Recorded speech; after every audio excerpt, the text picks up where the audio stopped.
Hey, it's your boy AJ back with another freaking video, and today I'm here with a What's T Jalen. Now look here, girl, it's some subjects I need to talk about real quick before the month is over with. So I said let me jump real quick and talk about these things. Now look here, my birthday was June 20th, which was Tuesday. Shout out to me, I turned 21. Your boy is legal.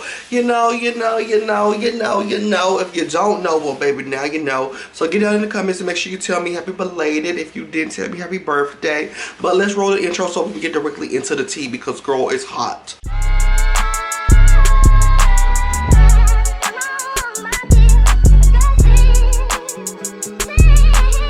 So the first subject that I want to talk about is a subject that happened actually like a week or two ago. I don't know if it was that long, but it happened a minute ago. I said, let me talk about this first before we get into the actual, hot tea. Now, Lotto ended up doing the music video with Cardi B, and she had a couple cameos, but it was this girl that done a remix to her song that she was also on the show with Lotto years ago that was supposed to be in a music video. Now, I guess Lotto ended up reaching out to the young lady and saying, hey, could you do the music video? And the girl was like, oh, I'm in LA right now, but I'm trying to figure something out so I can be out there tomorrow for the video. Lotto ended up now reaching back out the next day. Angel Reese was in there, but you weren't in there. Are you and Lotto cool?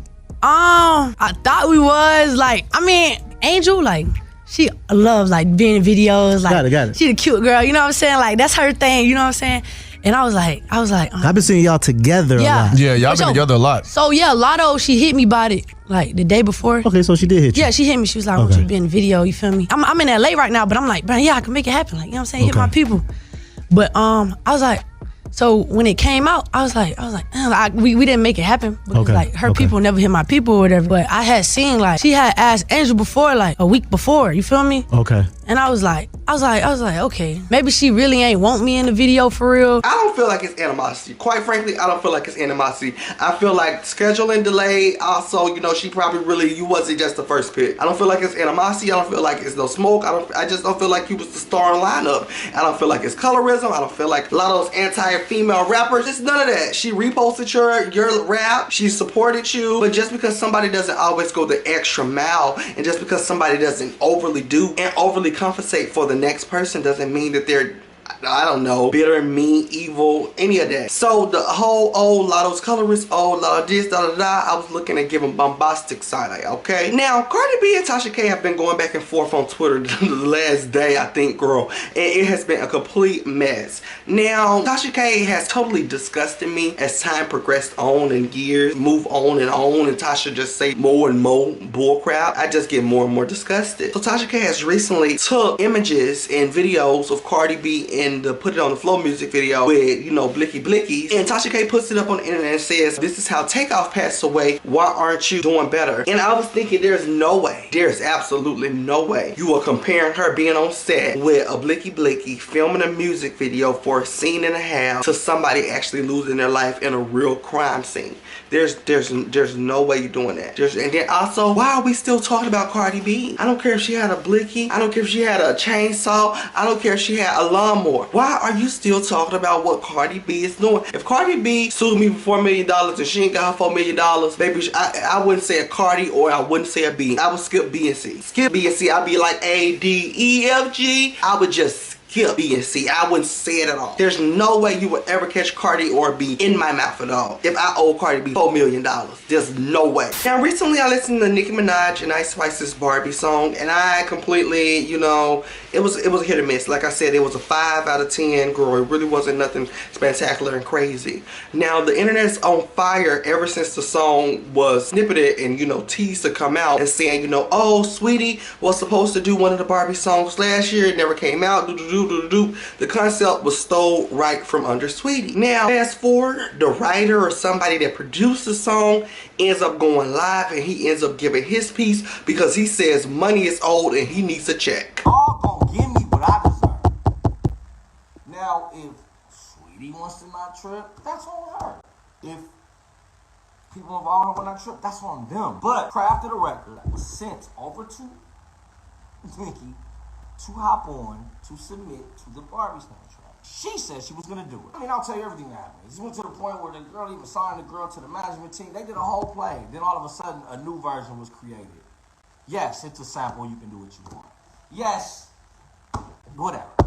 But you can't hear one thing, then go do, say you're gonna do this, then go do your version. It ain't happening like that. As you see in that video, I'm gonna be honest, I don't know nothing about that. I'm gonna be completely honest. I'm just here to stand and talk about Sweetie's version of the song. Now, since I've heard Ice Spice and Nicki Minaj full version, and it's not pretty full, it's only 1 minute and 30 seconds, girl. But ever since I've heard their full version, I have stand 10 toes with the people on Twitter saying Sweetie's version should have been picked. I love Sweetie's version. I feel like Sweetie's best song is that Barbie Girl song, and it's unreleased. It's in her damn flash drive, girl. It's in her flash drive, and I feel like that is Sweetie's best work. It is hard to come up on a hit song for Sweetie. Y'all know she do it every, I want to say 4 years, every election turn. Sweetie comes out with a bop, and I feel like this is going to be Sweetie's next bop. I feel like it was ripped from her, snatched from her. I don't know the business behind it. I don't know what happened behind the scenes. I don't know if Sweetie still has it coming up on her next project and she didn't put it out quick enough, fast enough. I don't know if she didn't get approved, but all I know is her song was better than Ice Spice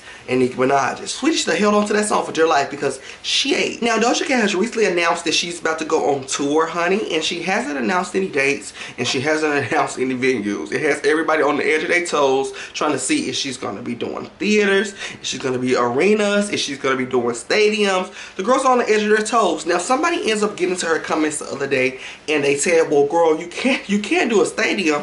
And she took that and she retweeted and she didn't say anything about it. Now, we're still on the edge of our toes waiting to see if Doja Cat's going to be, you know, coming to our city and state, and also what building will she be in. Now, while we sit around and wait, I want to ask y'all, do y'all think Doja Cat is well enough in her career to do a stadium? Now, Beyonce just started doing stadiums with the Formation Tour, which was 2016. Now, you know, she was in her arena, she was turning arenas down. SZA just got to an arena. SZA hasn't even done stadiums yet, and you know, SZA is one of the girls, but she just got to an arena with this previous tour. A lot of girls are just beginning arenas. Even Ariana Grande with her last tour, I think that was her first arena tour. If it wasn't, girl, I'm so sorry. But a lot of these artists are just, you know, beginning to start their arena journey. And I am very, very curious to see what Doja Cat does. I feel like Doja Cat could sell an arena out in 3 blinks of an eye. I'm gonna be honest. I feel like she could sell one out. But also, I feel like with a strong enough opening, you know, team, she has Doechii and she has also Ice Spice opening for her. I don't know if those are strong enough openers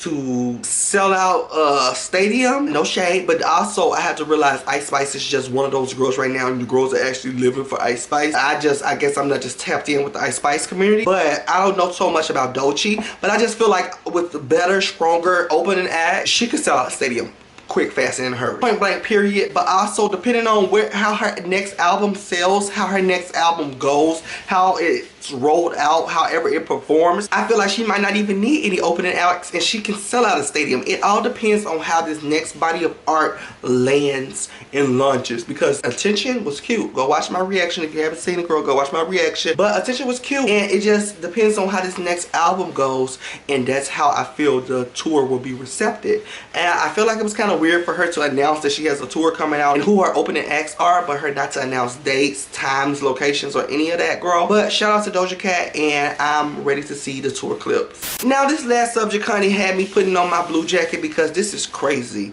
This is absolutely crazy, and I don't know if I just supposed to be 100% like sympathetic, make a couple jokes, not crack any jokes, be real some remorse with it. I don't know. So however it goes, it goes. But honey, girl, what is going on? So 5 different billionaires, and I mean billionaires, goes down under the sea in this submarine, honey, and it is announced to us, and all our broke asses goes into a frenzy about them being stuck underwater. Meanwhile, you know, some of us ain't even been on cruise ships. Now, I've been on a couple cruise ships, but you know, for the most part, not an everyday American and just been on a cruise ship, but we out here, you know, grieving for the people that's stuck under the sea. Now, I've been kind of tapped out social media wise over the last week, so I'm just finding out about it maybe like a day ago, and I'm hearing everybody talk about it, and I'm like, what are they talking about? But I didn't even care enough to do a deep digging and find out who was under the sea. So I finally come from under my shell to go see who under the sea, and I find out it's 5 billionaires, and I'm like, girl, there's no way these people paid $250,000 to go under the sea and die. That's one hell of a way to go out. It's crazy. I feel completely bad for them and also the family members, even though, you know, it's joking. This is bad. It is actually crazy. It's bad. Also, what's bad is the technology that they had to see that these people had been exploded for days and not tell us. These people literally watch us go into a frenzy, or well, y'all, because I didn't know nothing about it. Watch the world go into a frenzy saying, oh, we need to figure out how we're going to get these people from under the sea.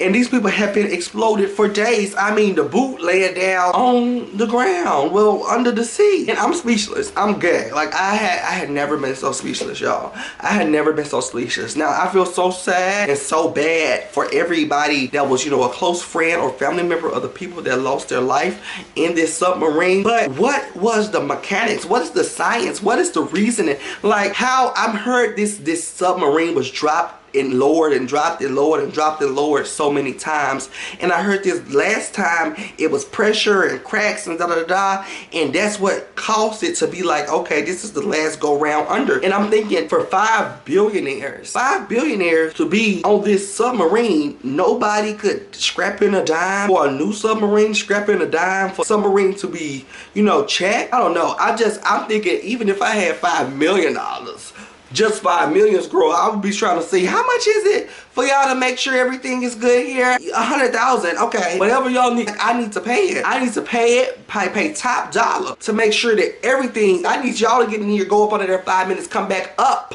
and make sure that everything is good. I don't know. I feel so bad for these people, but also I don't mean to sound crazy or weird, but with the government holding out the information of them knowing that the people passed away for days, I'm happy that people were able to be actually like down here praying and sending the families condolences. So the people that did pass away, if they're in heaven, hopefully they're in heaven. If they're in heaven, they're able to look down and say, look at these people, girl, praying for our dead ass. But no, for real, no joke about it. But hopefully they were able to look down and feel the love of people that were praying for them and sending them love and condolences, because it's actually a sad situation. But you guys, I love y'all so much. Thank you for watching this tea video. I'll see y'all very soon for so many videos in July, honey. It don't make no sense, child. But I gotta go. It is, what time is it? Y'all, it is 11:13.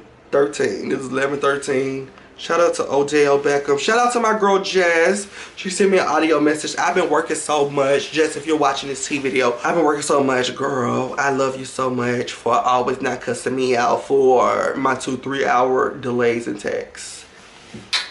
Bye. Love y'all.